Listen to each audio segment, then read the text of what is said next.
and change your rules, you'll find there's a whole other set of rules out there that are more conducive for people who want to be rich. The story of Rich Dad, Poor Dad is really a story of two different fathers with two different sets of values and completely different sets of advice. So I don't mean to insult anybody or, to damage your values, but really that was the difference.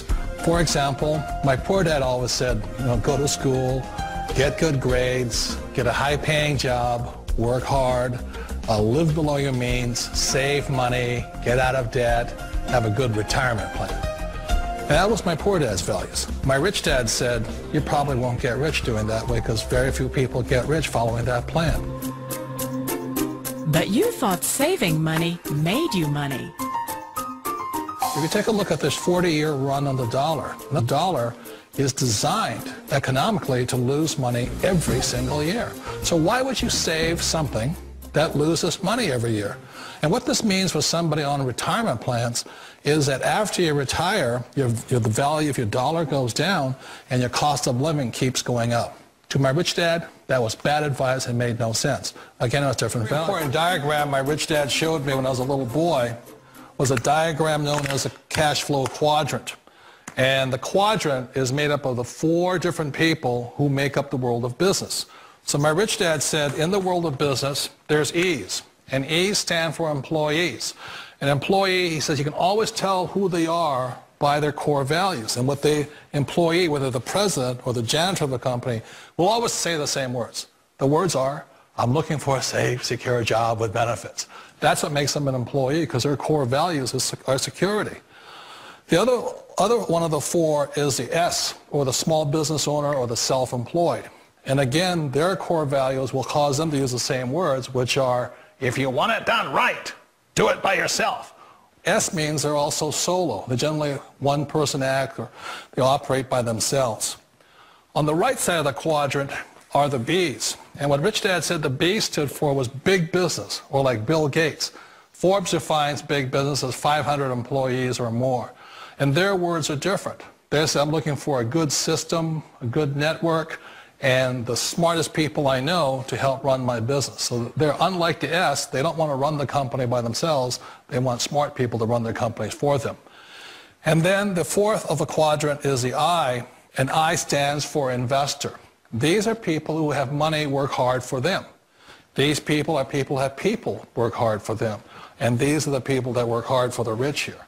So early on in my life, it was my poor dad who always said to me, Robert, go to school and say get a high-paying job. And so my poor dad's core value was to be an employee. He wanted job security, promotions, a steady paycheck, and all this. And so it was my rich dad who said to me, he says, Robert, if you really want to be rich, learn to build businesses. It made more sense to him to work hard to build a business, something you owned, and something you could pass on for generation to generation to your kids. Whereas my poor dad said work hard, but my rich dad said, why would you work hard for something you'll never own and you can get fired from right away? Again, that was the difference in values.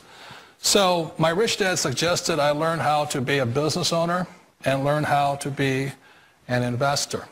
And that's one of the big differences. On this side of the quadrant, these people here work for security. They work for money also.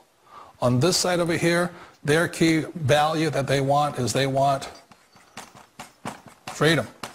They don't want to have to work at a job anymore. They don't want to have to work for the rest of their lives. So the beauty of building a business and learning how to invest is very simply that this is passive income. You work hard for a few years, but possibly for the rest of your life, income keeps flowing to you. Of all the businesses out there, which type do you choose? One of the reasons I consider a direct selling business a perfect business is very simply because the company will work with you to get the business skills that make you rich. Always remember that it's not money that makes you rich, it's business skills.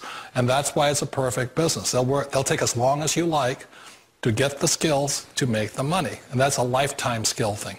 The other part about it is the low startup costs. Where else can you get in for under $500 and get these skills? For people who want to make the shift over to the B quadrant, which is what I would recommend for people, One of the beauties of a network marketing company is that you can do that for a very low price. And that's why I talk to people about considering network marketing.